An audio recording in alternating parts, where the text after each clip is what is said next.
Eggless chocolate cake ഒരുപാട് തവണ ഫ്ലോപ്പായി ഫൈനലി ഒന്ന് സക്സസ് ആയിട്ട് റെസിപ്പി വീഡിയോ ആണ് കേട്ടോ കാണിക്കാൻ പോകുന്നത്. അപ്പം ബട്ടറോ വിസ്കോ ഒന്നുമില്ലാതെ തന്നെ ഒറ്റ സിംഗിൾ സ്റ്റെപ്പിൽ നമുക്ക് വീട്ടിൽ ചെയ്തെടുക്കാൻ പറ്റിയ ഒരു സിമ്പിൾ റെസിപ്പി. അപ്പോൾ വീഡിയോ എല്ലാവരും സേവ് ചെയ്ത് വെച്ചോളൂ കേട്ടോ. അപ്പോൾ ആദ്യം തന്നെ ഞാൻ 1.5 കപ്പ് പൊടിച്ച പഞ്ചസാര, അതിലേക്ക് 1 കപ്പോളം വരുന്ന സൺഫ്ലവർ ഓയിൽ മിക്സിയിലൊന്ന് ബ്ലെൻഡ് ചെയ്തെടുക്കാം കേട്ടോ. അതിലേക്ക് 1 കപ്പ് പുളിയില്ലാത്ത തൈരാണ് വേണ്ടത്. പുളിയില്ലാത്ത തൈര് 1 കപ്പ്, 2 മൂടി വാനില എസൻസും കൂടി ആഡ് ചെയ്തിട്ട് നമുക്കൊന്ന് ഈ മിക്സ് ഒന്ന് നല്ലോണം ഒന്ന് മിക്സ് ചെയ്തെടുക്കാം. അപ്പോൾ നമ്മൾ ബാറ്റർ റെഡി ആയിട്ടുണ്ട്. ഇനി ഈ ബാറ്ററിലേക്ക് നമ്മൾ ഫ്ലോർ മിക്സ് ആഡ് ചെയ്യണം.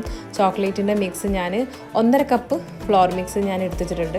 അത് 2 സ്റ്റെപ്പായിട്ട് ആഡ് ചെയ്തിട്ട് കുറച്ച് വെള്ളമൊക്കെ ആഡ് ചെയ്തിട്ട് നല്ലോണം ഒന്ന് ബ്ലെൻഡ് ചെയ്തെടുക്കാം. ഫൈനലി നമ്മുടെ വിനാഗിരി 2 മൂടി വിനാഗിരി ആഡ് ചെയ്തിട്ട് നമ്മുടെ മിക്സ് റെഡിയാക്കി എടുക്കാം. ഇനി ഞാനിത് 8 ഇഞ്ചിൻ്റെ 2 ടിന്നിലായിട്ടാണ് ബേക്ക് ചെയ്തെടുക്കുന്നത് കേട്ടോ. ഒരുമിച്ച് ബേക്ക് ചെയ്താൽ വേവ നല്ല ടൈം എടുക്കും. അപ്പോൾ ഗ്യാസ് സ്റ്റോപ്പിലാണ് ബേക്ക് ചെയ്തെടുക്കുന്നത്. അപ്പോൾ നമ്മൾ സോഫ്റ്റ് ആൻഡ് മോയിസ്റ്റ് ആയിട്ടുള്ള